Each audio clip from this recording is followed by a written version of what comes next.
यह कहानी उस मंदिर की है जो लगभग 400 सालों तक बर्फ में दबा रहा। हिमालय की ऊंचाइयों पर बसा एक दिव्य मंदिर जिसका नाम है केदारनाथ, जो स्वयं भगवान शिव का धाम है। क्या आपने कभी यह सोचा कि यह मंदिर उस स्थान पर स्थित है जहां इंसानों की सांसें भी जवाब देने लगती हैं? वहाँ हजारों साल पहले बिना मशीन, बिना इंजीनियर, बिना कोई भी आधुनिक टेक्नोलॉजी के ऐसा भव्य मंदिर बनाया गया जो 400 वर्षों तक बर्फ के नीचे दबा रहा। बिना किसी खरोच के क्या यह केवल वास्तु का चमत्कार था या फिर किसी दिव्य शक्ति की सजीव उपस्थिति? कैसे कोई उस समय में बिना किसी इंटरलॉकिंग टेक्नोलॉजी या नक्शे के ऐसा मंदिर बना सकता है? यह एक मंदिर नहीं है, एक दिव्य रहस्य है जहां विज्ञान, धर्म और ब्रह्मांडीय ऊर्जा का मिलन महसूस किया जा सकता है। 16 जून 2013 की रात में केदारनाथ में भीषण बाढ़ आई। आसमान से कहर बरसा, बादल फटे और कई घर जल के भीतर समा गए। हजारों जिंदगियां उस बाढ़ में बह गईं। ठीक उसी समय 20 फीट का पत्थर, जिसका करीबन 30 टन वजन होगा, वो मंदिर के पीछे आकर रुक गया और केदारनाथ को डूबने से बचा लिया। उसने बाढ़ का रुख मोड़ा, मंदिर की रक्षा की और खुद को बना लिया। भीमशिला, यह शिला आज भी वहीं स्थित है, मानो कह रही हो यहाँ स्वयं शिव की शक्ति है। लेकिन सवाल अभी खत्म नहीं होता। केदारनाथ का कपाट साल में 6 महीनों के लिए बंद रहता है और चौंका देने वाली बात तो यह है कि उस समय पर ना ही कोई मंदिर के भीतर रहता है और ना ही उसके आसपास।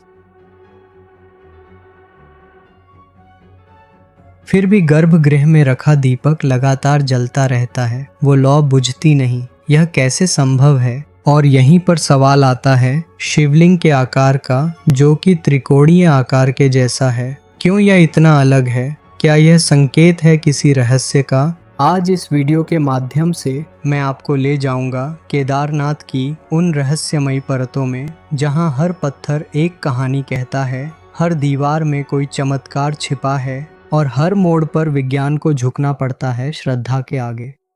तो बने रहिए मेरे साथ, क्योंकि यह सिर्फ एक कहानी नहीं बल्कि आपके विश्वास की परिभाषा बदल देगी। पर अगर आप इस चैनल पर नए हैं तो चैनल को सब्सक्राइब ज़रूर कर दें और कमेंट में हर हर महादेव लिखें। केदारनाथ मंदिर हिमालय की गोद में बसा है, जिसे स्वयं भगवान शिव जी का धाम माना जाता है। यह समुद्र तल से 3583 मीटर ऊंचा है। इस मंदिर को देखकर यह सवाल उठता है कि इतना भव्य मंदिर आखिर किसने बनाया? क्या किसी देवता ने या फिर किसी पुराने भारत के इंजीनियर ने? केदारनाथ मंदिर की रचना अपने आप में ही भव्य है।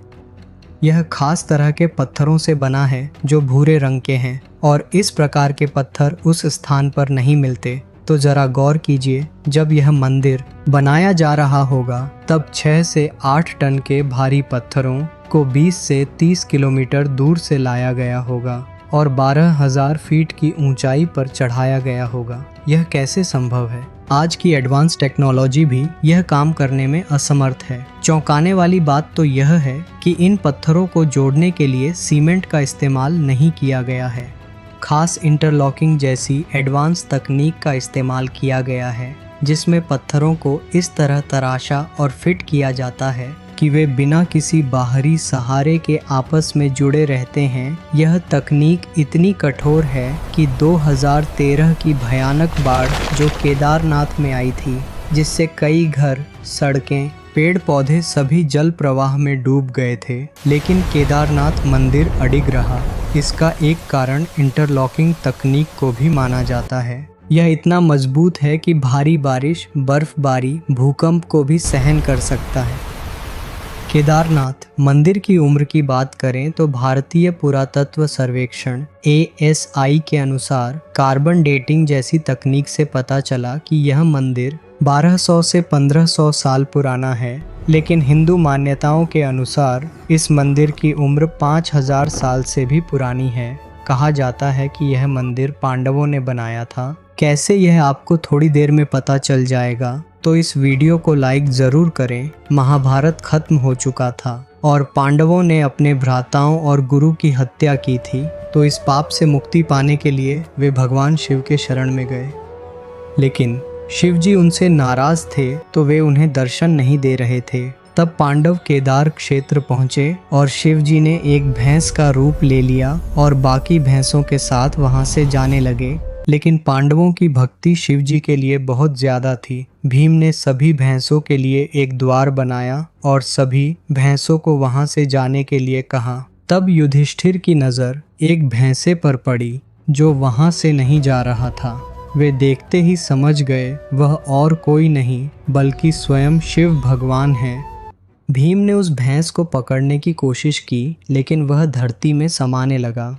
भीम ने उसका कुबड़ पकड़ लिया जो बाहर रह गया। यही कुबड़ आज केदारनाथ के शिवलिंग के रूप में पूजा जाता है और यही कारण है कि केदारनाथ 4 धामों में से एक धाम माना जाता है। शिव के अन्य अंग भुजाएं तुंगनाथ में, मुख रुद्रनाथ में, नाभि महाबलेश्वर में और जटा कल्पेश्वर में प्रकट हुए। इन 5 स्थानों को आज पंच केदार के नाम से जाना जाता है।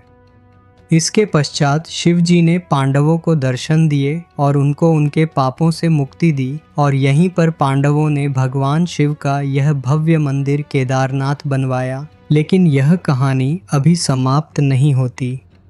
8वीं शताब्दी में शंकराचार्य ने पूरे देश का एक चक्कर लगाया और केदारनाथ मंदिर को पूर्ण निर्मित कराया और 3 अलग अलग मंदिरों की भी स्थापना की, जिनको आज हम 4 धाम के नाम से जानते हैं। यह सब उन्होंने केवल 32 की उम्र में कर दिखाया। उन्होंने यह सुनिश्चित किया कि पूजा करने की एक विधि होनी चाहिए और केदारनाथ एवं बद्रीनाथ जैसे मंदिरों में आज भी उनके बनाए गए विधियों से पूजा पाठ होता है। कहा जाता है कि उन्होंने अपने अंतिम क्षण केदारनाथ में बिताए और उनकी समाधि आज भी मौजूद है, जिसे एक पवित्रता की नज़र से देखा जाता है। केदारनाथ मंदिर तक पहुंचने का मार्ग बहुत कठिन है। केदारनाथ की यात्रा केवल एक तीर्थ यात्रा नहीं बल्कि आस्था, साहस और प्रकृति के साथ एक गहरा जुड़ाव है।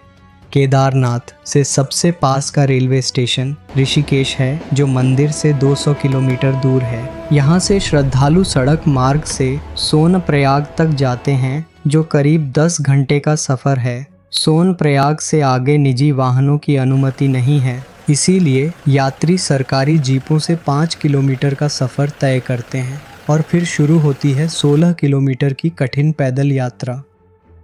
मंदाकिनी नदी के किनारे बर्फीले पहाड़ों के बीच यह यात्रा हर श्रद्धालु के लिए एक अनोखा अनुभव है। केदारनाथ अपने बनावट और दिव्यता के लिए पूरी दुनिया में लोगों का ध्यान अपनी ओर खींचता है। Wadia institute of Himalayan geology के अनुसार 400 सालों तक यह मंदिर बर्फ के नीचे दबा रहा, फिर भी एक खरोंच नहीं आई। 2013 की भयानक बाढ़ को मंदिर ने सह लिया। भीमशिला की मदद से, जिसने आने वाले जल प्रवाह को 2 भागों में बांट दिया था, तो अब तक हमने मंदिर के निर्माण और पौराणिक कथा के बारे में जान लिया है। अब मैं आपको ले चलता हूँ इस यात्रा के उस हिस्से पर जहाँ हर कदम में साहस की परीक्षा होती है, क्योंकि यहाँ से वीडियो और रोमांचक होने वाली है। तो इसे लाइक ज़रूर करें।